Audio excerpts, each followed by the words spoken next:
3 cruise lines updated their cabin rules in 2026. No press release, no email to passengers, no announcement at boarding. Just updated policy pages that almost nobody reads and security teams that are now actively enforcing things that were previously ignored. Passengers are getting charged, getting flagged, and in some cases, getting removed from ships mid-voyage for things they genuinely had no idea were even a problem. I have 17 of them for you today, and I promise you, at least one of them is something you are planning to do on your very next cruise. It starts small, a cigarette butt flicked over the railing, a few food scraps, a paper napkin. But here is what most passengers don't realize. Every balcony exterior on a modern cruise ship is covered by CCTV. 100% coverage. Royal Caribbean, Carnival, and Norwegian have all issued lifetime bans for exactly this. In international waters, Coast Guard involvement is also possible. This is a federal maritime crime. The rule is absolute. Nothing leaves the balcony. Not a cigarette, not a grape, not a napkin. People hang clothes on them, cover them with shower caps to avoid steam triggers. Some have even tried pulling the battery. All of it is a criminal offense at sea under international maritime law. Ships have secondary sensors that flag detector interference the moment it happens. The result is an immediate security visit, potential disembarkation at the next port, and a permanent record with that cruise line. If your detector is misfiring, call guest services. That is their job. Never touch it yourself. This one surprises everyone. In 2025, Royal Caribbean and Carnival both updated their wellness check policy. If your Do Not Disturb sign exceeds a set time threshold, security is now required to perform a welfare check. That means a knock, then a key override, then a logged security incident on your passenger file. Even if you are completely fine. The fix takes 30 seconds.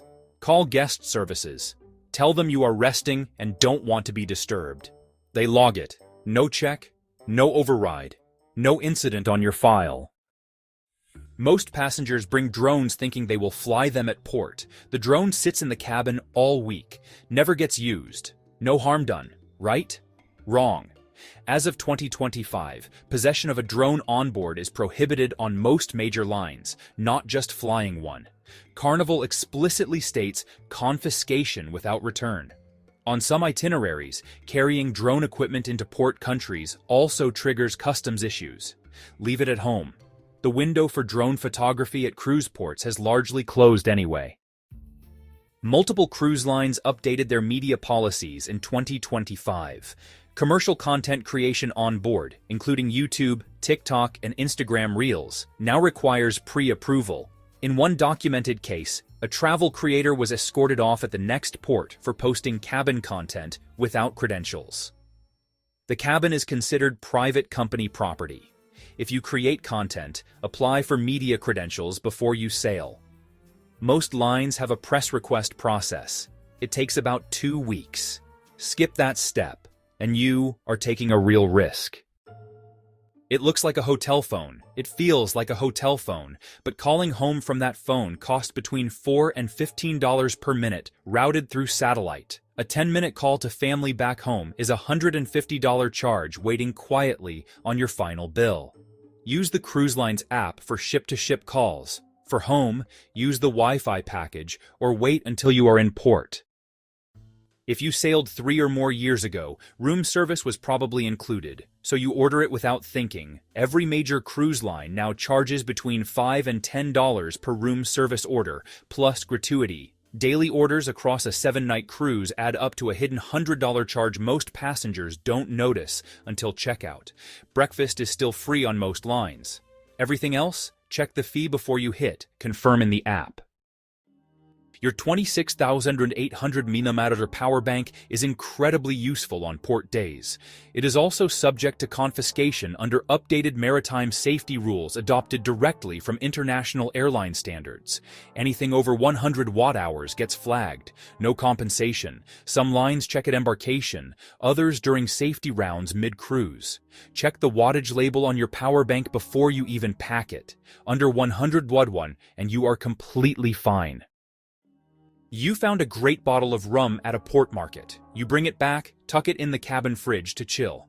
Nobody will know. Cabin stewards are required to report outside alcohol stored in fridges. The bottle gets confiscated and held until disembarkation. Some lines now charge a corkage fee on top of that, even for the bottle they just took from you.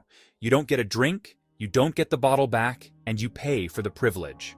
Most lines allow 1 or 2 bottles of wine at embarkation only. Hard spirits are a firm no across the board. This is not just about wind tunnels and slamming doors. Modern cruise cabin climate systems are pressure sensitive.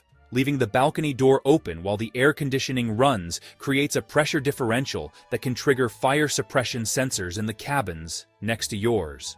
Not yours. The people 2 doors down get a security visit, and you never even know you caused it. AC on means balcony door closed. The ship's engineering is built specifically this way. You wash your swimwear in the sink and hang it on the railing to dry. Completely logical, totally harmless looking, but this is prohibited under maritime law, not just ship policy. Clothing on railings is classified as a navigation hazard. Items can fall onto the hull or into propeller wash. On Norwegian and MSC ships, this results in an immediate documented warning. Second offense means disembarkation. The retractable clothes line in your bathroom exists for exactly this reason. Most passengers never find it. Now you know where to look. Cabin outlets have 2 or 3 sockets. You pack a regular power strip to charge everything at once. Completely sensible, except as of 2025, this is now actively enforced at embarkation. Surge-protected strips and standard multi-plugs are confiscated at boarding with no return. The danger is real. Cabin outlets are not grounded to residential standards. A household power strip can arc inside the wall system. Bring a non-surge-protected USB charging hub instead. Those are permitted. Check your specific line's policy for the exact specification before you pack. Shoe in the door while you carry in luggage. Bag propped against the frame while you wait for your travel partner. Cruise ship cabins are part of a pressurized fire safety containment system. An open door breaks that design. Beyond that, the auto-lock override logs a security event. On some ships, security is automatically notified after 3 minutes. If you need the door held, ask your steward. They have approved door stops. Yes, that is actually a thing. Ships have documented pest incidents traced directly to food stored in cabins. Cockroaches, ants, all from passengers wrapping food in napkins and bringing it back to eat later. In 2025, major lines put this on the housekeeping radar. Cabin stewards now log it. It goes on your passenger profile. Use room service if you want cabin dining. Most cruise cabin thermostats do not control actual temperature. The dial adjusts airflow percentage. The ship's central system controls the base temperature by zone. Passengers spend entire cruises frantically adjusting a dial that is doing almost nothing. Then they leave a bad review about air conditioning. If your cabin is genuinely too hot or too cold, call engineering, not guest services. Engineering controls the zone and can actually fix it in minutes. On mass market lines, the minibar is charged individually for every single item. Your drinks package almost certainly does not cover it. You pick up a small bottle of water, the drinks package covers nothing, and you get a charge you were not expecting. On luxury lines like Seabourn and Silversea, the minibar is usually included. On everything in between, check first. Always. Look at your cruise packing list right now, because I guarantee at least 3 things on that list, things you've packed for years. Maybe your whole cruising life are completely dead weight in 2026 because cruise ships quietly changed and nobody sent you the memo. I've done over 40 cruises, and I still see experienced cruisers dragging these items on board every single sailing. Here are the 10 things you need to stop packing and exactly what changed that made them pointless. You've had it since your first cruise. It's small, it's reliable, it's never let you down. But here's the thing, every single cabin phone on every mainstream cruise ship has a built-in wake-up call service. Your TV menu does the same thing. And then there's that smartphone sitting on your nightstand with 3 backup alarms already set. That little clock is 6 ounces of guilt you're carrying for nothing. Leave it home. Set your phone alarm the night before. Call the front desk if you want a human voice waking you up. Done. You pulled out $400 before the trip, just in case, because you remember when cash was the only way to tip, buy drinks, or pay at the casino, but your SeaPass card, your medallion, your ship app that is your wallet on board now. Every drink, every spa treatment, every casino, chip runs straight through your onboard account. And at ports, a no foreign transaction fee travel card handles everything cleaner and safer than cash. Here's the real problem with cash at sea. It's a target. Pickpocketing at busy cruise ports is very real. Lose $400 in an envelope and it's gone forever. Cancel a card and you recover everything. Carry $50 to $80 for genuine emergencies. The rest stays home. You know the type. Boarding pass printed, cruise contract printed, shore excursion confirmations, luggage tag email, 40 pages, plastic wallet, color-coded tabs. In 2026, every major cruise line boards via QR code on your phone. The Royal Caribbean app, the Carnival Hub app, the Princess Medallion app. Your phone is your boarding pass. Luggage tags are handled at the pier or mailed to your home before you even leave. The one exception, print your travel insurance card, a passport photo backup, and any pre-cruise hotel confirmation. That's genuinely it. The folder stays home. The phone comes with you. Someone told you cruise cabins have weird outlets. 2 sockets, both on the wrong wall, probably European 2-prong, but every ship built in the last decade has US standard 110V outlets, European 220V outlets, and USB-A and USB-C ports built right into the desk and bedside table. Your phone charges directly, no adapter needed. The only nuance, if you're sailing on a very old vessel, check the cabin specs first. But on any mainstream ship launched in the last 10 years, the adapter kit is pure dead weight. 3 charging cables, 0 adapters. Maybe it's Frommer's, maybe it's a Rick Steves paperback, maybe it's a TripAdvisor printout from 2022 that you laminated because you were feeling organized. Here's the problem. Your ship's app shows every port, every excursion, every tender schedule in real time. Google Maps works the moment you step off the gangway, and the ship's excursion desk knows today's actual conditions, current closures, safety updates, local situations, better than anything printed before your departure. The smarter move? Screenshot the port map from the ship's app the night before you arrive. That's your offline guide. Takes 10 seconds. The guidebook is pre-2020 intelligence in a 2026 port. Leave it home. You have a tuxedo or evening gown that has sailed with you since 2008. Formal night used to mean exactly that. Mandatory formal dress. Show up in anything less, and you weren't getting into the main dining room. But between 2019 and 2024, the rules changed fleet-wide. Carnival replaced formal night with cruise elegant, a suggestion, not a rule. Royal Caribbean made formal nights explicitly optional. Norwegian never had them. MSC softened its policy across most itineraries. Why? Passenger complaints. Declining participation. The cruise lines listened. What you actually need now: 1 smart casual dinner outfit, 1 versatile dress or collared shirt. That's genuinely all. One big exception though: Cunard, Silversea, and the top luxury lines still hold the line on formal dress. Check your specific cruise before you decide. But for most people reading this, the tuxedo can stay in the wardrobe at home. Shampoo, conditioner, body wash, lotion, the full gallon Ziploc bag. Because you remember when ships handed you a tiny soap bar and a travel-sized conditioner that felt like engine oil. But between 2018 and 2024, virtually every major mainstream line upgraded to wall-mounted dispensers with full-size shampoo, conditioner, and body wash. Some lines, like Celebrity and Princess, using recognizable premium brands. Liquids add weight. They risk exploding in your bag, and you're flagged at airport security every single trip for something the ship already has waiting in your cabin shower. What to still pack: your specific skincare routine, your personal toothpaste, any prescription or specialist items. That's the actual list. You packed a waterproof point and shoot because you wanted good port photos without risking your phone near water. But modern smartphones, even 2022 models, are rated IP68 water resistant and shoot better photos than any camera under $200. The ship also has professional photographers at every major moment, with full digital packages available to purchase.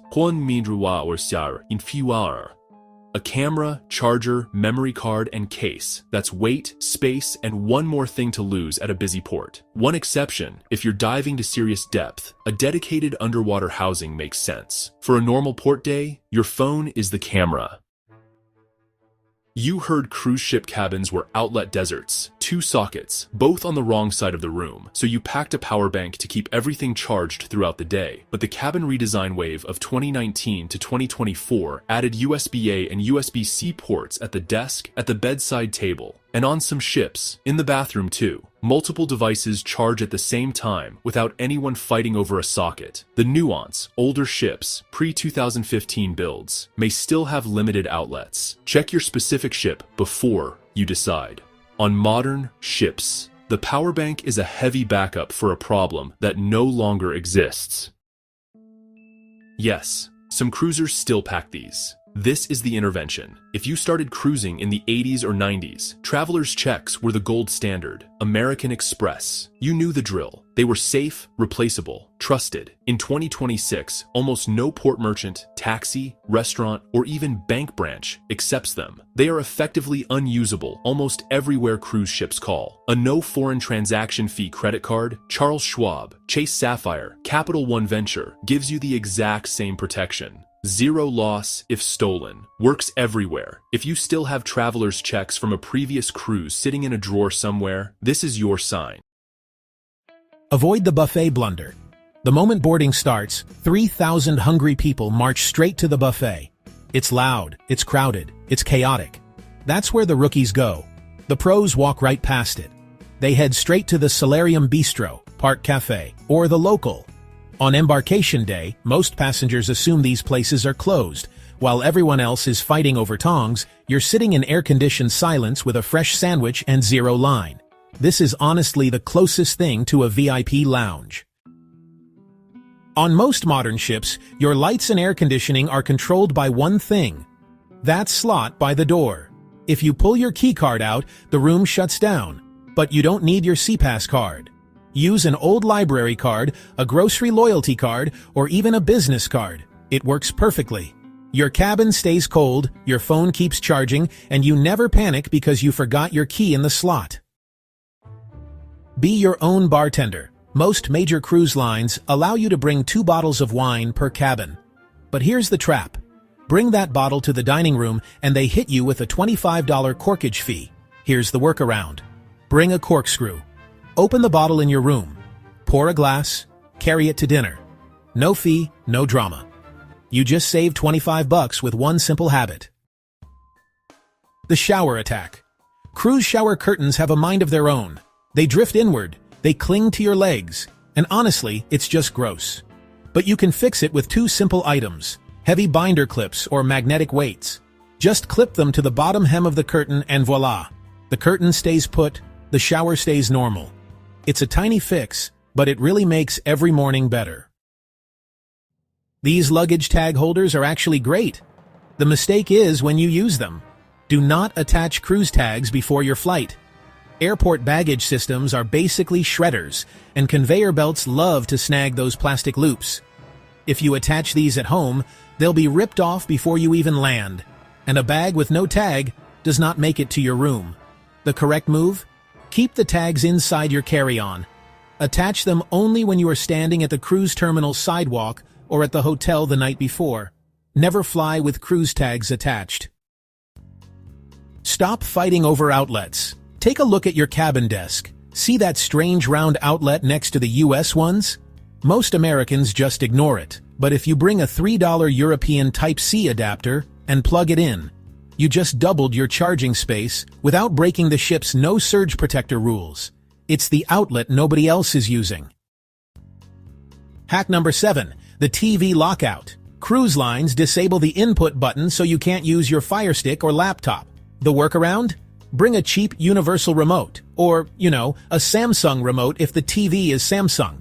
Often, a generic remote can override hotel mode. Just remember to switch it back before you leave so the next guest isn't confused.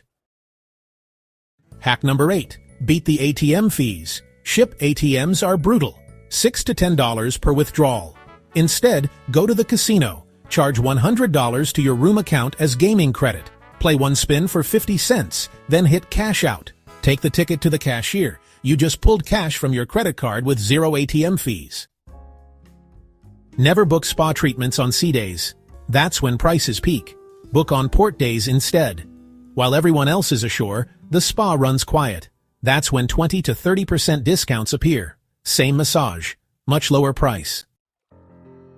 Okay, so this is honestly the easiest money you'll ever make. If you're planning to cruise again, make sure to book while you're still on board. You'll get reduced deposits plus instant onboard credit. Seriously, it's often $100 or more that you can spend right away. And get this, you don't even need to pick a date. Just book an open booking and decide later. Alright, stop being polite. The main dining room is totally all you can eat. Can't make up your mind? Just order both options. 3 appetizers? Go for it. You paid for the food, so don't leave hungry. Here's a good one. Same food, but at half the price. A specialty dinner might run you $60, but lunch? It's often just $25. Check the app on sea days, because, honestly, it's one of the best value plays on the ship. So, here's the best alarm clock you'll find on board. Just order a free continental breakfast the night before, hang the tag on your door, and that's it. The gentle knock in the morning wakes you up, and suddenly, coffee is in your hand instantly. No phone alarm needed. Seriously. This one hurts. Before sail away, put your phone in airplane mode. Cellular at sea is not included in your plan. Just one email sync can trigger massive charges. Wi-Fi on, cellular off, always. The second bathroom. If 4 people share one cabin, stop fighting the shower line. Go to the fitness center locker room. Bigger showers, better pressure, unlimited towels. It's a free upgrade most people never use. And finally, hack 16. Reverse packing. Your checked bag won't arrive until late afternoon, so pack a survival kit in your carry-on. Swimsuit, medication, chargers. You'll be in the pool by 1 p.m. while everyone else waits in jeans.